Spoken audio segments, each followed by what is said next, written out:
3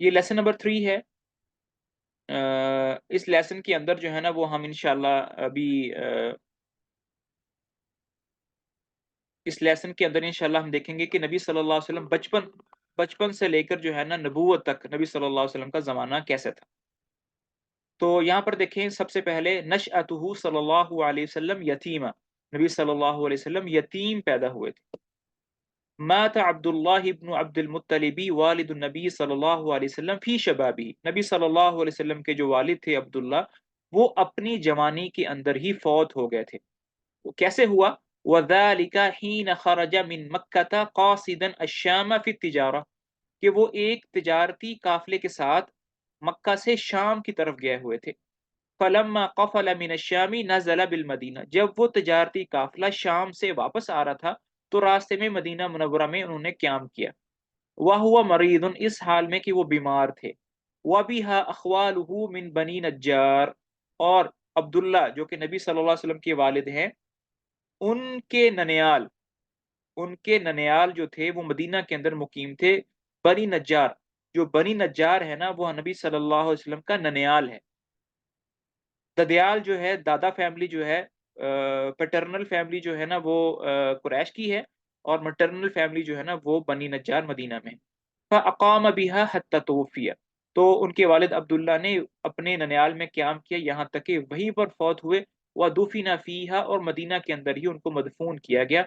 فمات والرسول صلی اللہ علیہ وسلم حمل فی بطن امہ المشہور، وہ عبداللہ فوت ہو گیا اس حال میں کہ نبی صلی اللہ علیہ وسلم ابھی اپنی ماں کے پیٹ میں ہی تھے۔ قال ابن کثیر، ابن کثیر رحمہ اللہ فرماتے ہیں وَهَذَا أَبْلَغُ الْيَتِيمِ وَأَعْلَى مَرَاتِبِهِ، کہ یہ سب سے زیادہ اعلیٰ قسم کا یتیم ہوتا ہے۔ بعض یتیم ایسے ہوتے ہیں کہ انہوں نے اپنے باپ کو دیکھا ہوتا ہے، ان کی شفقت حاصل کی ہوتی ہے، کچھ وقت ساتھ گزارا ہوتا ہے، ان کا چہرہ، ان کی محبت دیکھی ہوتی ہے، لیکن سب سے زیادہ بدقسمت یتیم وہ ہوتا ہے کہ اس نے اپنے والد کو دیکھا ہی نہیں ہوتا ہے، کہ ان کی پیدائش سے پہلے ہی والد کا انتقال ہو جائے، اور نبی صلی اللہ علیہ وسلم کے ساتھ کچھ ایسا ہی ہوا۔ اس کے بعد بعد وفات والدہ، والد کی وفات کے بعد، عاش رسول اللہ صلی اللہ علیہ وسلم مع امہ آمینۃ بنت وہب، اپنی والدہ کے ساتھ رہے۔ وجدہ عبد المطلب بن ہاشم فی کلاۃ اللہ وحفظہ، اپنے دادا عبد المطلب، اب ان کی جو پرورش ہے ان کی والدہ اور دادا کر رہے ہیں۔ ينبتہ اللہ نباتا حسنا، اچھے سے پرورش کر رہے ہیں۔ فلما بلغ رسول اللہ صلی اللہ علیہ وسلم 6 سنین، جب آپ کی عمر مبارک 6 سال کی ہوئی، قدمت به امہ علی اخوالہ من بنی عدی بن نجار، تو آپ کی والدہ جو ہے نا وہ اپنے میکے آئی ہوئی تھی۔ آپ کی حضرت آمینہ جو ہیں وہ کہاں پر آئی ہوئی تھی؟ مدینہ منورہ میں، بنی عدی جو کہ بنی نجار کا ایک سب برانچ ہے، اس میں اپنے میکے آئی ہوئی تھیں اللہ کے نبی کو لے کر۔ وفی عودتها، جب وہ ملنے کے بعد واپس مکہ جا رہی تھی، ادرکہ الموت، تو حضرت آمینہ رضی اللہ تعالی، حضرت آمینہ کا انتقال ہو گیا۔ بھی مکان بین مکہ والمدینہ، مکہ اور مدینہ کے درمیان ایک جگہ ہے اسمہ الابواء، ابوا کے مقام پر حضرت آمینہ کا انتقال ہو گیا۔ اور ابوا جو ہے نا یہاں پر لکھا ہوا ہے، نہیں لکھا ہوا، بہرحال ابوا میں ہو گیا۔ وبعد وفات امہ، والدہ کی وفات کے بعد، عادت ام ایمن بھی الی مکہ تھا، ام ایمن جو ہیں یہ نبی صلی اللہ علیہ وسلم کے ورثے میں آئی تھیں، یہ ان کی باندی تھیں، میڈ کہہ لیں، میڈ، ٹھیک ہے نا،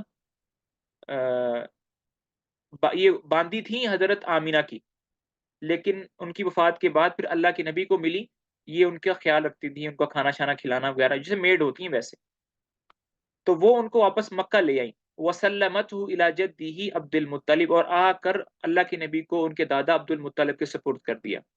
فکفلہ جدہ، اب ان کی جو کفالت ہے، پرورش ہے، وہ دادا کے ہاتھ میں آ گئی۔ وکان بہ حفیا، آپ کے دادا آپ کا بہت خیال رکھا کرتے تھے۔ یقرب منہ ویدنیہ، ہمیشہ اپنے پاس رکھتے تھے، دور نہیں جانے دیتے تھے۔ ویجلسہ علی فراشہ فی ظل الکعبہ، عبد المطلب جو تھے نا ان کی ایک مجلس ہوا کرتی تھی بیت اللہ کے سائے میں، وہاں پر ان کی مجلس، وہاں پر ان کی کرسی لگا کرتی تھی۔ تو عبد المطلب کے جتنے بھی بیٹے تھے، کسی کی ہمت نہیں ہوتی تھی کہ وہ اس بستر پر، اس سیٹ پر جا کر بیٹھ سکیں، لیکن عبد المطلب اپنے پوتے محمد سے اتنا پیار کرتے تھے کہ وہ ان کو اس بستر پر بٹھا لیتے تھے، وَيُلَاطِفُهُ، اور ان سے پیار کرتے تھے، لیکن کفالتہ لہ لم تدم طویلا، لیکن یہ کفالت زیادہ دیر نہیں چل سکی۔ فما ان بالغ رسول اللہ صلی اللہ علیہ وسلم 8 سنین، جب نبی صلی اللہ علیہ وسلم کی عمر مبارک 8 سال ہوئی، حتی مات جدہ عبد المطلب، نبی صلی اللہ علیہ وسلم کے دادا عبد المطلب کا بھی انتقال ہو گیا۔ بعد وفات جدہ عبد المطلب، اب دادا کی وفات کے بعد، کفلہ امہ ابو طالب، ان کے چچا ابو طالب جو کہ ان کے والد کے سکے بھائی تھے۔ اب عبد المطلب جو تھے، اللہ کے نبی کے جو دادا تھے، ان کی کئی بیٹے تھے، ظاہری بات ہے ایک سے زیادہ ان کی شادیاں تھیں، لیکن ابو طالب جو تھے وہ اللہ کے نبی کے سکے چاچا تھے، یعنی ابو طالب اور آپ کے والد عبداللہ بھی ایک ہی ماں سے تھے۔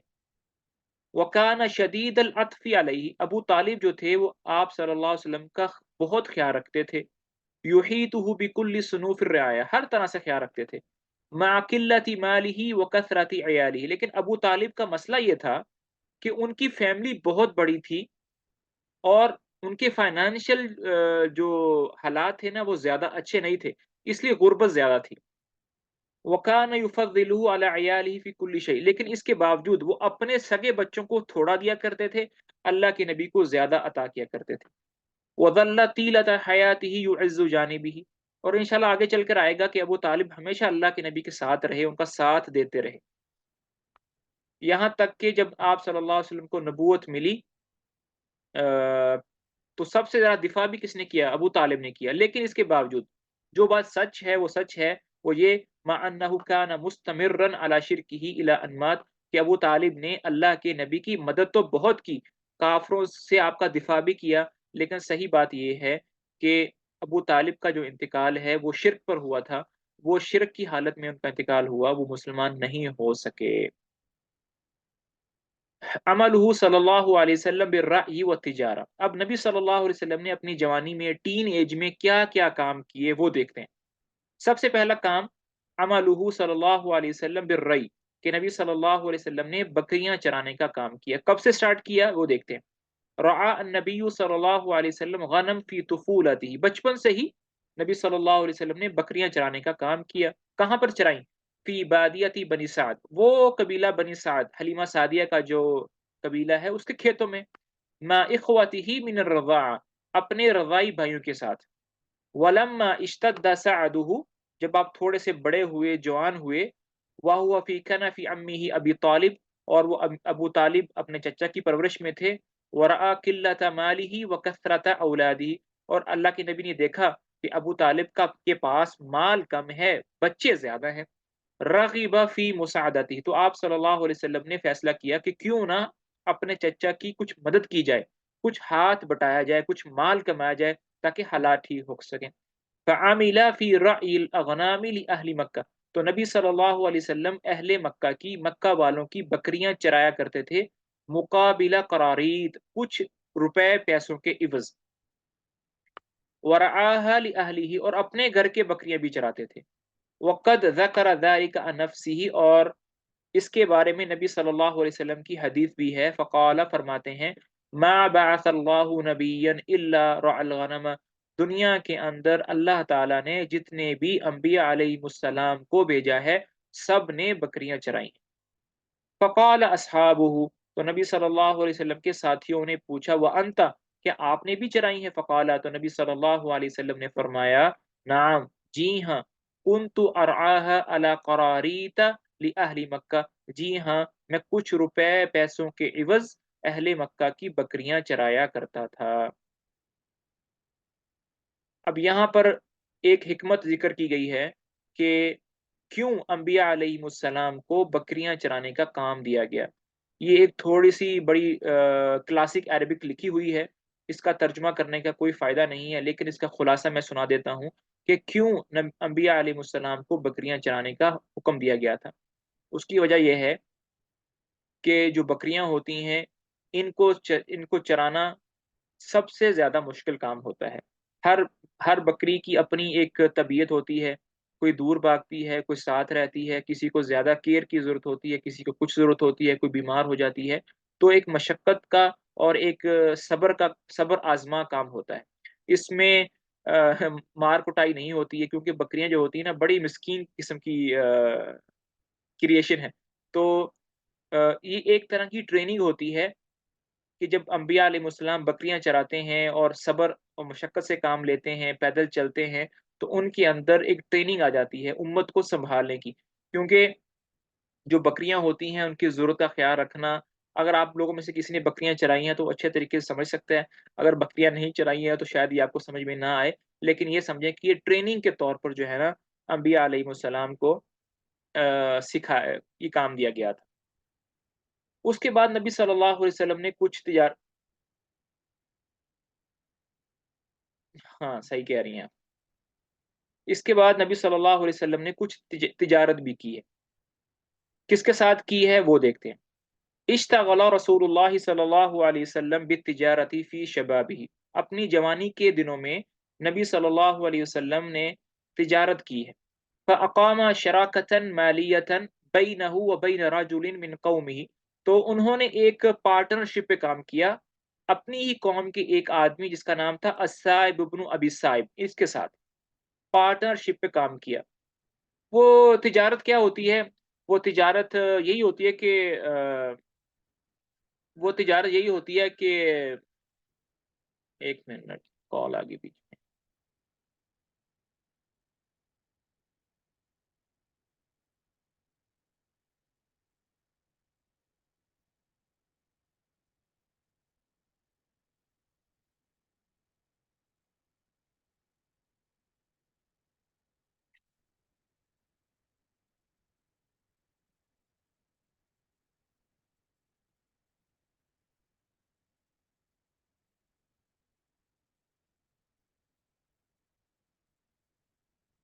وہ کیا ہوتی ہے کہ مال تجارت اکٹھا کرتے ہیں اور پھر وہ بیچتے ہیں شام کے علاقوں میں۔ وظہرت فیہ امانتہ،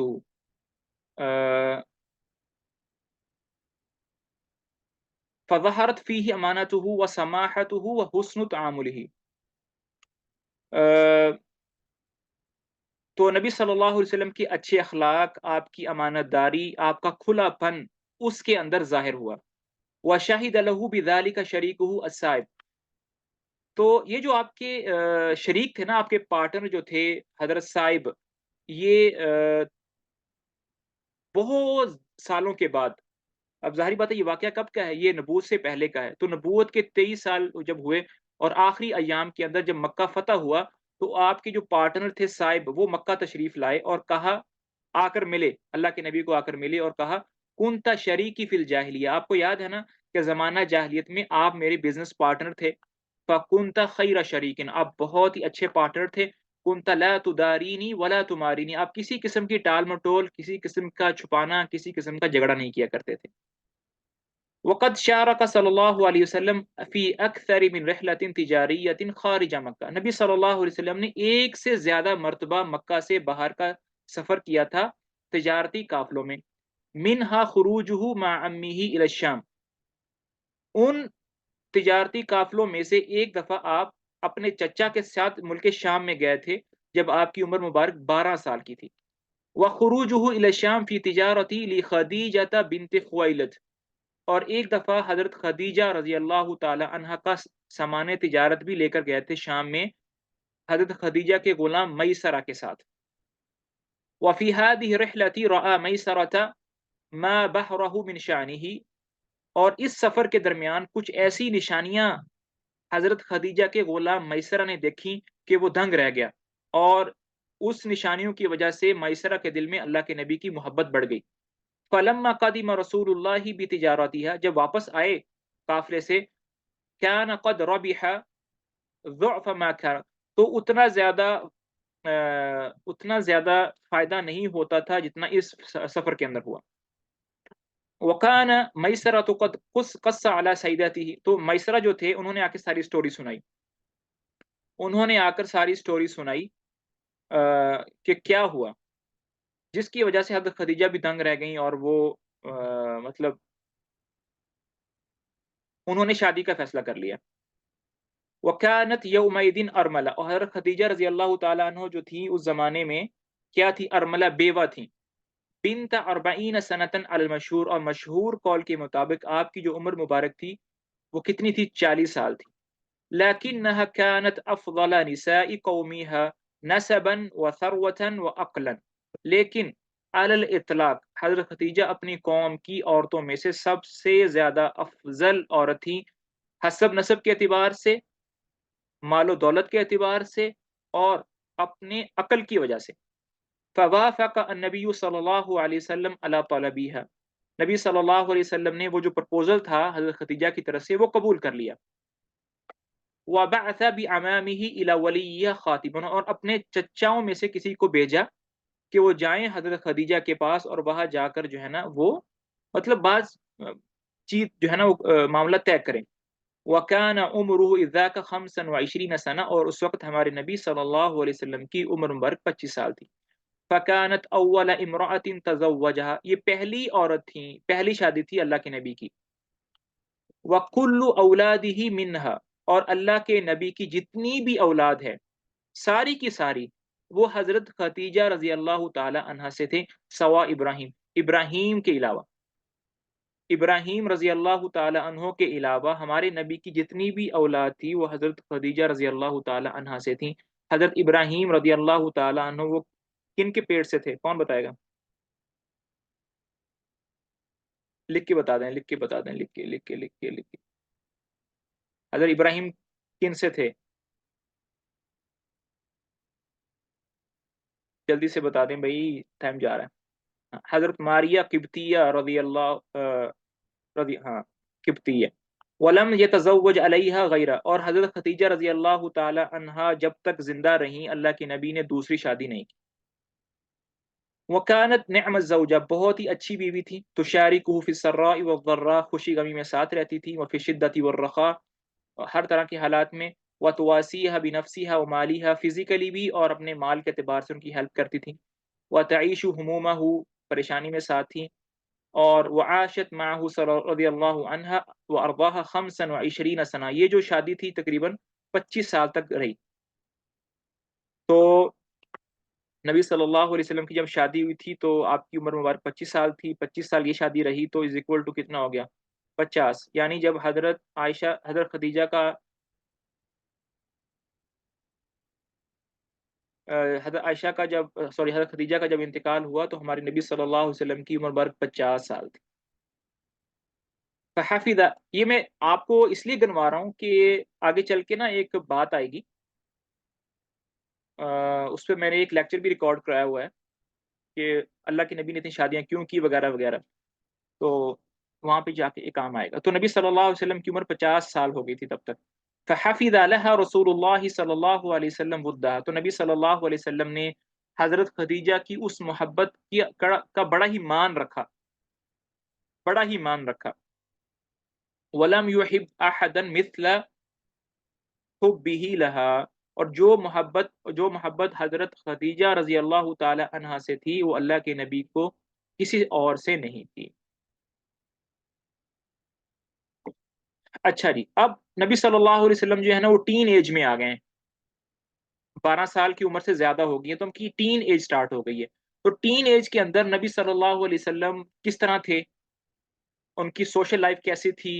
اب ابھی جو ہماری عمر کی ٹین ایج کے بچے ہیں وہ تو آپ دیکھ رہے ہیں نا، تو اس زمانے میں نبی صلی اللہ علیہ وسلم کی ٹین ایج کیسی تھی؟ تو کچھ واقعات ذکر کیے گئے ہیں جو آپ کی ٹین ایج کے ساتھ ہوئے تھے، تو ان میں سے سب سے پہلا واقعہ کیا ہے؟ مشارکتہ صلی اللہ علیہ وسلم فی حرب الفجار بوقایت امامہ، جب آپ کی عمر جو تھی نا وہ ٹین ایج تھی تو ایک جنگ لگی تھی حرب الفجار، تو نبی صلی اللہ علیہ وسلم نے اس میں شرکت کی تھی۔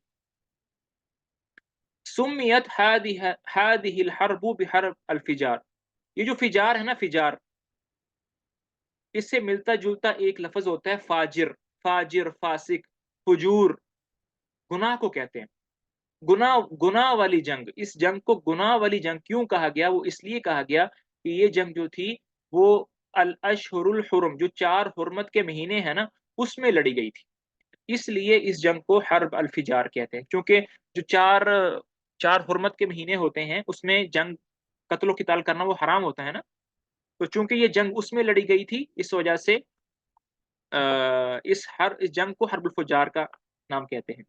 وَكَأَنَّ النَّاسَ فَجَرُوا فِيهَا جَمِيعًا، کیونکہ سارے کے سارے لوگ جو تھے اس میں گناہگار ہوئے تھے، کیونکہ سب نے حرمت والے مہینوں میں جنگ کی تھی۔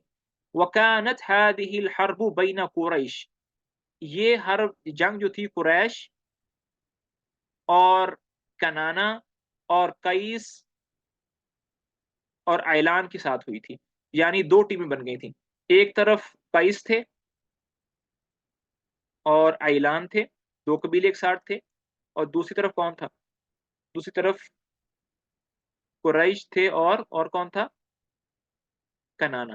یہ اس طرح ٹیمیں بن گئی، یہ جنگ ان کے درمیان تھی۔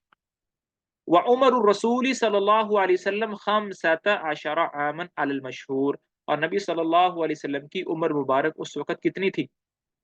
15 سال تھی۔ وقد اشترک صلی اللہ علیہ وسلم فی هذه الحرب، نبی صلی اللہ علیہ وسلم نے بھی اس جنگ کے اندر شرکت کی تھی۔ اب یہاں پر ایک سوال یہ پیدا ہوتا ہے کہ یہ جنگ تو حرمت والے مہینوں میں ہوئی تھی، اور حرمت والے مہینوں میں جنگ کرنا یہ ایک گناہ کا کام ہے، اور نبی صلی اللہ علیہ وسلم تو گناہ کر نہیں سکتے، تو پھر کیا جواب ہے بھائی؟ اس کا جواب یہ ہے کہ نبی صلی اللہ علیہ وسلم نے اس جنگ کے اندر براہ راست شرکت نہیں کی تھی، آپ نے تلوار نہیں اٹھائی تھی، آپ نے کسی کو زخم نہیں دیا تھا، کسی کو مارا نہیں تھا، آپ صرف اپنے چچوں کا دفاع کرتے تھے، یعنی جو تیر آپ کے چچاؤں کی طرف آتے تھے آپ ان کو روکتے تھے، یعنی اس جنگ کے اندر آپ کے لڑنے کی نیت نہیں تھی، بلکہ اپنے رشتہ داروں صلہ رحمی کے طور پر اپنے چچاؤں کا دفاع کرنے کے لیے استعمال ہوئی، ٹھیک ہے؟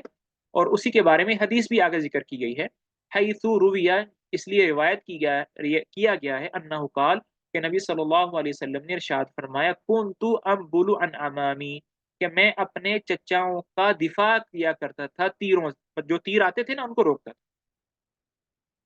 اچھا جی، دوسرا ایونٹ جس کے اندر نبی صلی اللہ علیہ وسلم نے شرکت کی تھی اس کا نام ہے حلف الفضول۔ یہ حلف الفضول کیا ہے پہلے یہ سمجھ لیں۔ یہ حلف الفضول جو ہے نا، حلف کہتے ہیں ایگریمنٹ کو، کنٹریکٹ کو، میثاق کو، وعدے کو، عہد و پیمان کو۔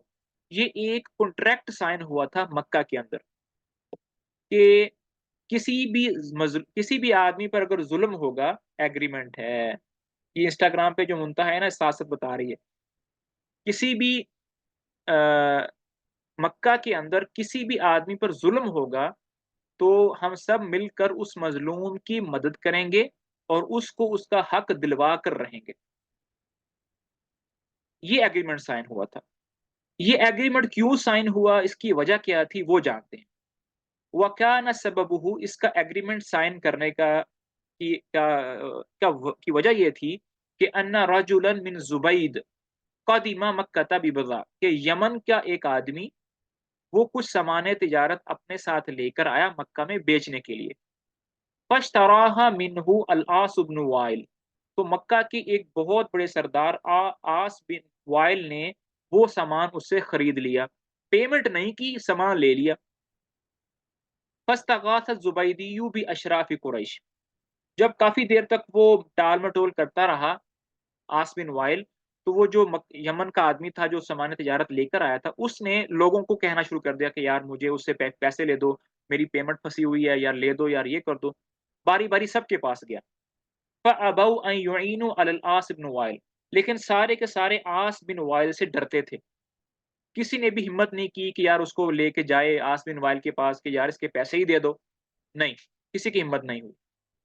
وَانْتَهَرَوْا، بلکہ الٹا اس آدمی کو ڈانٹنا شروع کر دیا، تو وہ جو یمن کا آدمی تھا اس کو ایک آئیڈیا سوجا، فرقا الزبیدی علی جبل ابی قبیس عند طلوع الشمس، تو جبل ابی قبیس ایک پہاڑ ہے، صبح سورج جب طلوع ہوتا ہے صبح سویرے، وہ جو آدمی تھا نا وہ ابی قبیس کے پہاڑ پر چڑھ گیا۔ وقریش فی اندیتہم حول الکعبہ، اور جو اہل قریش تھے وہ سارے کے سارے کہاں جمع تھے؟ وہ دار الندوہ میں جمع تھے، جہاں پر وہ بیٹھ کے آپس میں مشورہ کیا کرتے تھے۔